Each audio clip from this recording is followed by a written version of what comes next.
दोस्तों, मैं आपके लिए एक प्यारा सा एक नई कथा लेकर आई हूँ आपके अपना ही यूट्यूब चैनल रीता संगीत जगत पे।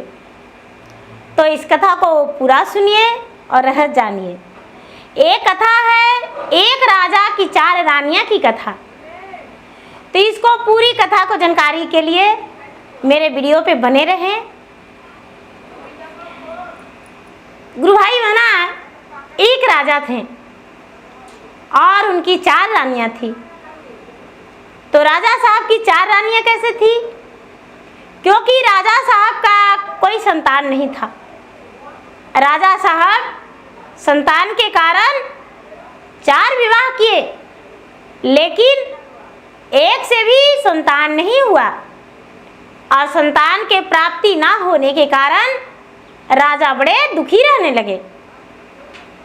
गुरु भाई बहना, राजा किसी से बातचीत भी नहीं करते थे, क्योंकि राजा को पूरे गांव में पुत्रहीन मानकर राजा से निर्णय किए थे कि विचार किए थे कि राजा से राजपाट हम लोग छीन लेंगे। एक दिन राजा बड़े दुखी होकर अपने फुलवारी में बैठे हुए थे और उसी रास्ते से एक वृद्ध व्यक्ति जा रहे थे। तो राजा को देखकर कहने लगे कि हे राजन, आप इतना दुखी क्यों हैं? वो वृद्ध इंसान बोले तो राजा कहते हैं कि क्या कहूँ बाबा, दुख का सताया मैं एक राजा कहलाता हूँ। कहते हैं वो वृद्ध व्यक्ति कि आप क्यों ऐसा बोलते हैं? तो हाँ महाराज, मुझे कोई संतान नहीं, संतान के लिए तो मैंने 4 ब्याह किया। बाबा कहते हैं कि लो, मैं तुम्हें एक फल देता हूँ, जौन रानी ये फल खाएगी उसे ही संतान होगा। लो, ये फल रानी को खिला देना। तो गुरु भाई बहना, राजा कहते हैं कि हे बाबा, मैं कौन रानी को ये फल खिलाऊंगा? मेरा तो सबसे प्रिय छोटी रानी है। तो राजा कहते हैं कि सुनो राजन, अपने रानी से कुछ कहना होगा, उसके बाद ये फल खिलाना। राजा कहते हैं कि बाबा क्या? तो तुम बिस्तर पे लेट जाना और बोलना मैं बहुत बीमार हूं, अब मेरा जीवन नहीं बचेगा, मेरा साथ कौन चलेगी? जिससे ज्यादा प्यार करते हो उसी से पहले पूछना, जो तुम्हें ज्यादा प्यारा लगेगा उसी को ये फल खिलाना। बोले ठीक है। गुरु भाई बना, राजा घर गए आम लेकर। वो बाबा आम दिए, आम लेकर वो घर गए और घर ले जाकर वो आम को रख दिए चुपचाप, और राजा पलंग पे सो गए और पूरा रात जान नहीं बचेगा, मेरा माय बचा लो, भगवान बचा लो।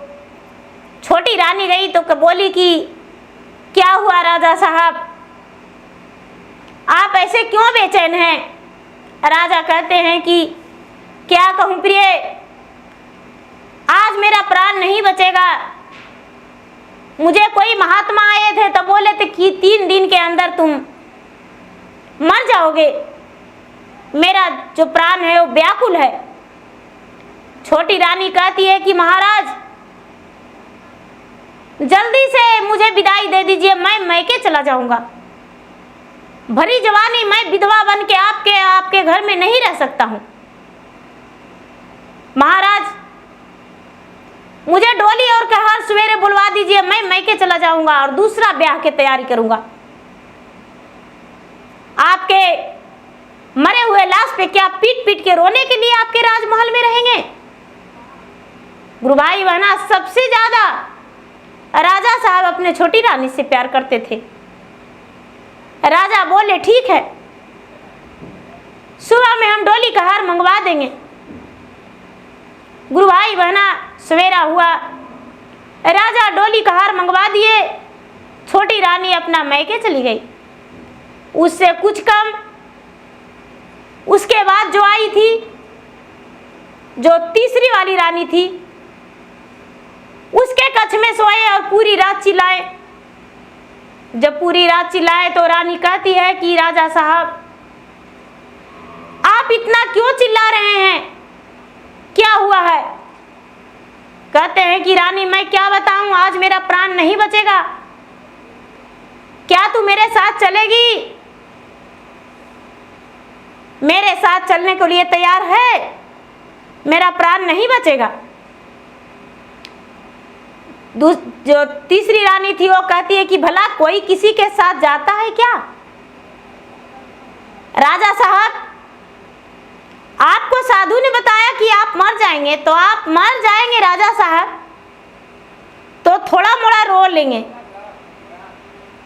और क्या कर सकते हैं, इससे ज्यादा कुछ नहीं कर सकते हैं। और बाकी आपके मर जाने के बाद अपना मैके चला जाएंगे।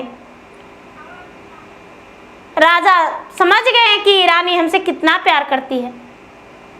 गुरु भाई बहना, तीसरा दिन जो दूसरी रानी थी, एक के बाद दूसरी आई थी, उसके पास गए और पूरी रात चिल्लाए।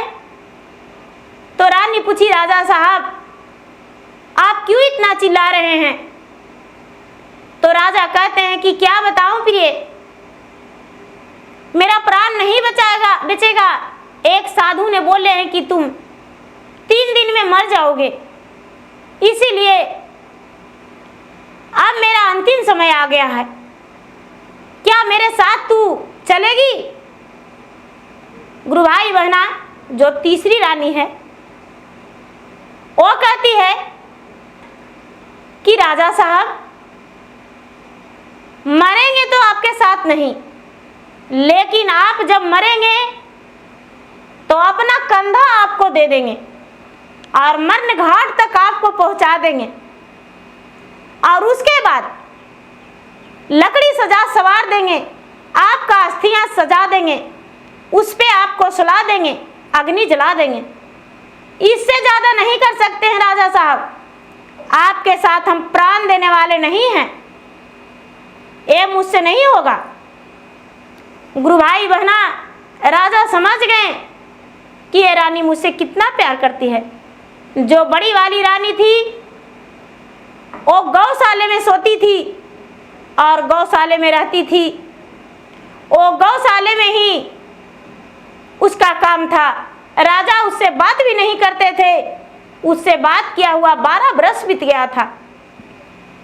राजा उसके पास गए चौथा रात में और उसके गौशाले में सोए। जब गौशाले में सोए तो पूछने लगी, राजा साहब आज आप मेरे कक्ष में आए हैं इस गौशाले में? कहते हैं जहां मेरा रानी रहेगी वहीं ना सोएंगे। राजा साहब आप इतना क्यों चिल्ला रहे हैं? क्या बताऊं प्रिय, एक साधु ने बताया है कि तू 3 दिन ही बचोगे, लेकिन ये लास्ट दिन है, आज मेरा मृत्यु का प्राप्त हो जाएगा, क्या तू मेरे साथ चलेगी? गुरु भाई बहना, चौथी रानी है वो कहती है कि राजा साहब साथ चलने के बाद क्या करते हैं, आपको मरने ही नहीं देंगे, और यदि आप मर जाएंगे तो हम किसके सहारे इस राज में रहेंगे? इतना बड़ा राजपाट किस लिए है? राजा साहब आपके बिना एक पल नहीं हम रहेंगे। और गुरु भाई बहना, वो अग्नि जलाई, तेल गरम करके राजा को सेकाई की, राजा को पूरा रात सेवा की, और सेवा करने के बाद सवेरा हुआ तो सबसे पहले स्नान करके और भगवान के मंदिर गई, और मंदिर जाके भगवान से प्रार्थना की कि हे भगवान, मैंने अपने सुहाग के लिए प्रतिदिन आपसे कामना करती हूँ। राजा पीछे पीछे उसके गए कि आखिर क्या करती है, क्या कहती है? कहती है कि भगवान एक तो मुझे पुत्रहीन बना दिए, और उसके बाद मेरा सुहाग छीनना चाहते हैं। हे भगवान, सचमुच में तुम पत्थर का हो। मेरे पति को मरने से पहले यदि मेरा मृत्यु हो जाए तो इससे बड़ा कुछ नहीं है। हे भगवान, मेरा पति का कोई प्रकार का कोई आँच नहीं आना चाहिए। गुरु भाई बहना, जब ऐसा बात राजा सुने तो राजा कहते हैं कि अरे मैंने तो 4 ब्याह किया, लेकिन मेरा जो बड़ी रानी है मुझ पे मर मिटने वाली है, जिससे मैं बात नहीं करता था। गुरु भाई बहना, उसी समय राजा मंदिर में प्रवेश कर गए और कहते हैं कि प्रिय, तू मंदिर आई अकेली, मुझे नहीं बताई। मैं भी तेरे उम्र के लिए भगवान से प्रार्थना करूंगा। तू मेरे उम्र के लिए भगवान से प्रार्थना करती थी, और क्या तेरे उम्र के लिए हम भगवान से प्रार्थना नहीं कर सकते हैं? दोनों मिलकर पूजा पाठ किए। राजा घर आए, रानी भी घर आई। जो वृद्ध व्यक्ति ने आम दिए थे वो बड़ी रानी को खिला दी। बड़ी रानी को खिला दिए गुरु भाई बहना, और आम खाने के बाद बड़ी रानी गर्भवती हो गई।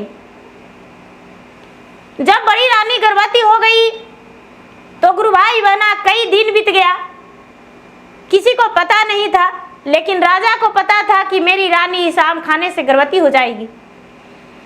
बड़ी रानी को भी नहीं पता था कि मैं गर्भवती हूं। एक दिन कहती है जो तीसरी रानी है कि राजा साहब, आप तो बोले थे कि मेरा मृत्यु हो जाएगा तीसरा दिन, तो आपके लिए मैंने तो लकड़ियां भी कटवा के रख दिया हूं, मन घाट तक पहुंचवा दिया था। गुरु भाई बहना, ये राजा कहते कि हाँ हाँ, लकड़ी सजा सवार कर रख देना, एक दिन काम आएगा।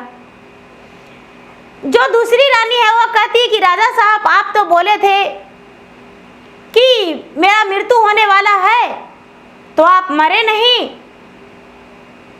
आपके मरने के पहले तो मैंने अपना चिट्ठी लिखकर मैके भेजा दिया था कि मेरे राजा का मृत्यु होने वाला है, तो इसलिए मैं मैके ही आके रह लूंगी। मेरे माता पिता ने तो दूसरा ब्याह का भी तैयारी कर दिए थे। गुरु भाई बहना, ये जो छोटी रानी थी, छोटी रानी के माता पिता दूसरा ब्याह भी कर दिए।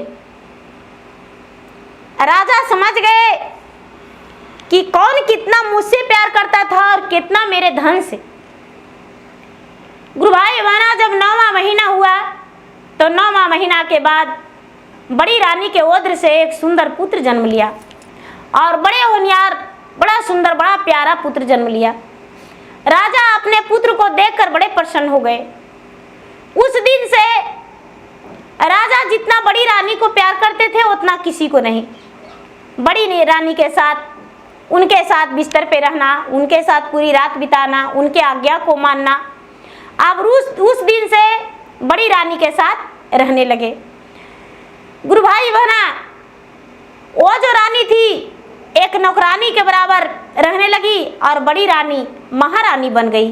जो गाय गौशाला करती थी वो महारानी बनी, राजरानी बनी, और जो महारानी बन के रह रही थी वो नौकरानी बनी। तो गुरु भाई बहना, ये था एक राजा की 4 रानियां की कहानी। तो गुरु भाई बहना, मेरा वीडियो अच्छा लगे तो मेरा वीडियो को लाइक करें, शेयर करें, और चैनल पर यदि नए हैं तो चैनल का सब्सक्राइब करें। धन्यवाद। हर हर महादेव, घर घर महादेव। प्रेम से बोलिए शंकर भगवान की जय।